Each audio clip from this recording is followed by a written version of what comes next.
You see a government shutdown in the headlines, and it's easy to just write it off as, more political drama.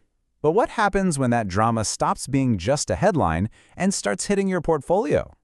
That's what we're going to do today. We're going to translate this whole political mess into what it actually means for market risk.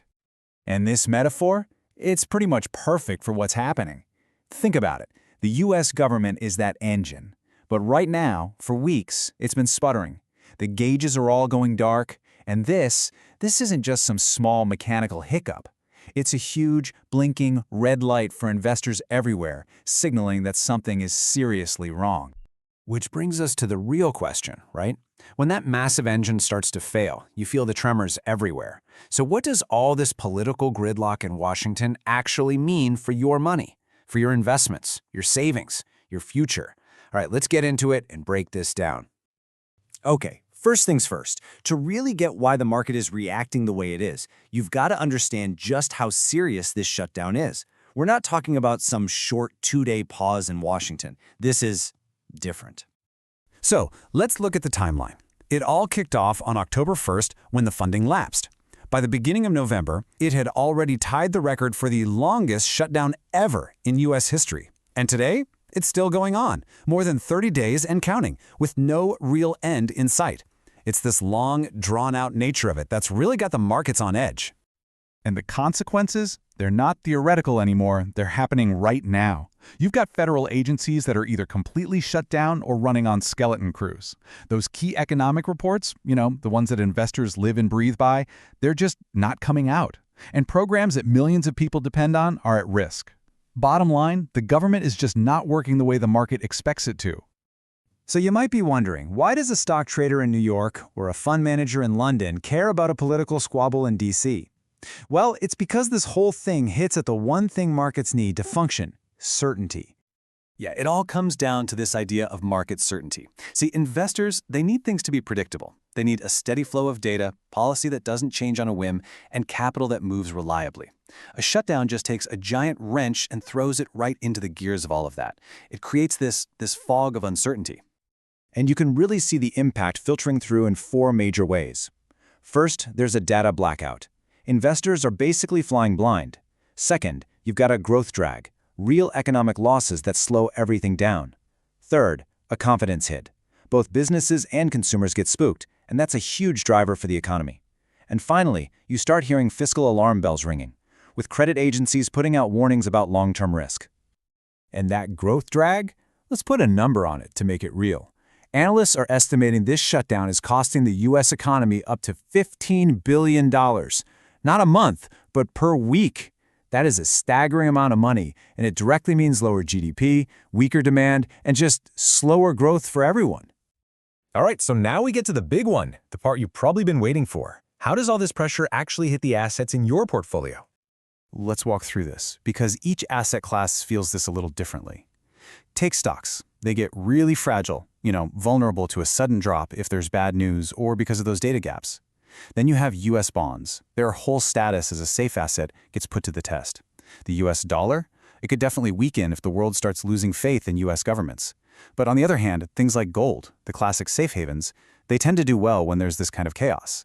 And don't forget about emerging markets. They get hit indirectly because when things get scary, global investors tend to pull their money out of anything they see as risky. Okay, since everything is so up in the air, one of the best ways to think about this is in scenarios. Like, what are the possible ways this could play out? And what would each path mean for the markets? So, scenario A.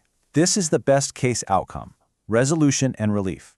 Congress finally gets a deal done, they pass a funding bill, the government reopens, and all that economic data we've been missing starts to flow again. If this happens, you can bet the markets will breathe a huge sigh of relief. You'd probably see a nice rebound in stocks and other risk assets. Then there's scenario B, which is basically just more of what we're seeing now, a prolonged impasse. The shutdown just keeps dragging on for weeks, maybe even months. Confidence keeps chipping away and the markets get more and more nervous. In this world, you'd expect to see weaker stocks and probably higher bond yields as investors start demanding a bigger payout for taking on all this extra risk. And finally, we have scenario C, and this is the one nobody wants to see: escalation risk. This is the absolute worst case. It's where the shutdown snowballs into something way more dangerous, like a U.S. credit downgrade, or it triggers a full-blown debt ceiling crisis. If that happens, we're talking about a major, broad market sell-off with serious ripple effects around the globe. So, the big question is, how do you know which path we're heading down? Well, you've got to watch the signals. Keep an eye on any real movement in Congress toward a deal. Look for any news on when that backed-up economic data will be released.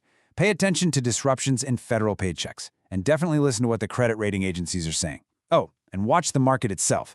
Things like the yield curve can tell you a lot about what it's thinking.